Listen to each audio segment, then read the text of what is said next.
चला इतके मोगऱ्याचे गजरे बघू शकता आणि चला कुठून आणले सांगते पुढे. त्याच्या आधी ना आता इथे बघा गावाला आहे ना, मी तर माझे कॅट पण माझ्यासोबतच असतात, मी नेहमी सांगत असते तुम्हाला. आणि ना ते ना आता इकडे आहे ना असे मातीमध्ये वगैरे फिरतात, तर म्हटलं चला आता त्यांना कधीची आंघोळ घातलेली नव्हती आणि आंघोळ पण करून देतात ते छान अशी. हे बघा मस्त त्यांना आज आहे ना दोघांना पण आंघोळी घालायची आहे, गोलूला आणि लुसीला. चला त्यांनी आंघोळी वगैरे घातली आहे. त्याच्यानंतर आहे ना डाळिंब होते, तर मग आता इथे ना मला पण म्हटलं चला मी पण डाळिंब खाते आणि आत्यांना पण देते थोडंफार. माझे कॅट तर माझ्यासोबतच असतं. हे बघा त्यांना वाटतं काहीतरी आम्हाला देते की काय. आणि चला तिथे डाळिंब आत्यांना पण देते. आणि आत्यांनी ना हे बघा म्हणजे माझ्या सासूबाईंनी इथे ना चवळीच्या शेंगांची अशी 2-3 झाडं लावलेले, ते शेंगा बघा तोडून आणले, मला ते भाजीला घेऊन येतात. चांगले असतात, खात जा म्हणे भाजी अशी याची. आणि आत्यांना थोडीशी इथे डाळिंब काढून देते, म्हणजे सोलून देते, त्यांना काही म्हणजे काढता येणार नाही.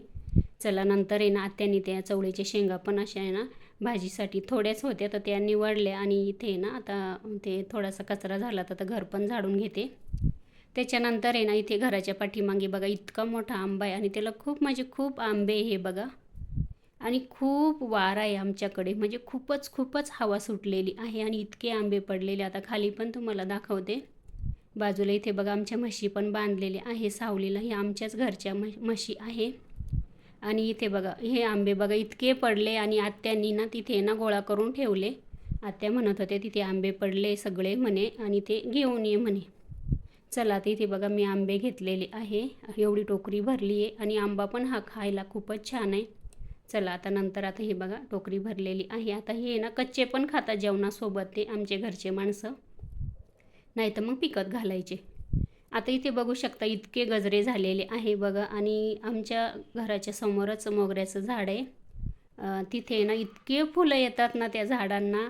आता इथून पुढे आहे ना खूप म्हणजे खूप पाऊस पडोपर्यंत इतके फुलं येतील बघा. मी पण गजरा लावलेला आहे, माझ्या मुलीने लावून दिला आहे आणि मुलींनी दुसऱ्या पण लावलेले आहे. चला त्याच्यानंतर आहे ना इथे बघा ही माझी पुतणी आणि माझी मुलगी दोघी बहिणीनं मस्त मेहंदी काढत आहे.